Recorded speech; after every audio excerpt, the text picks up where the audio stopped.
Sa mga nagtatanong kung saan nga ba to matatagpuan sa Chunwan, ang Timomo Shop, bilihan ng mga murang anik-anik. Dito po tayo sa Chunwan Station, Exit A. Red line po yan mga mare.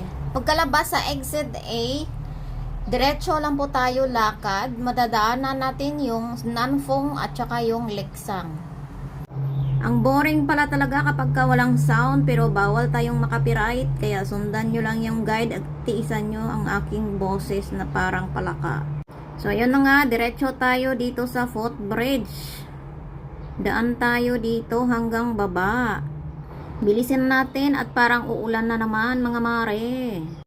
Sa wakas narating na din natin itong ground. Diretso hanggang sa madaanan nyo yung Balino sa gilid. Pagkadaan nyo dyan sa Balino mga mare, makikita nyo yung pedestrian lane sa inyong kaliwang kamay.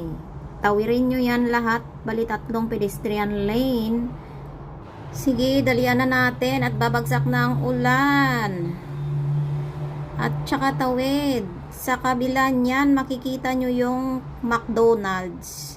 Daan kayo dyan sa gilid ng McDonald's. At sa corner niyan, liko kayo dyan mga mare. At bilisan na naman natin hanggat wala pa si ulan. Hanggang sa marating natin yung corner ng McDonald's. Madadaanan nyo yung 7-Eleven. At ito na nga. Turn right tayo dito mga be. Tsaka diretso lang lakad. Hanggang sa makita nyo yung isa pang McDonald's. Ang dami talagang McDo dito sa Chunwan, kaya nakakalito. Pero 5 to 7 minutes lang to na lakad mga besh.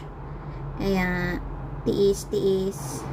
So ayun na nga mga be, nakikita na natin yung McDonald's.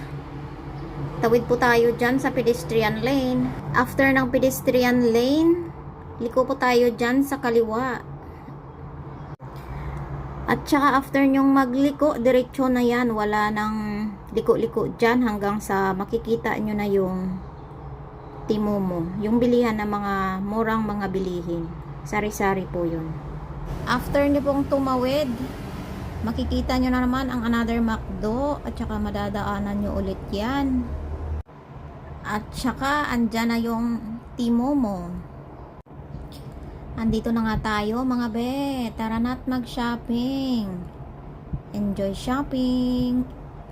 Bili lang ng mga kailangan, huwag pabudol.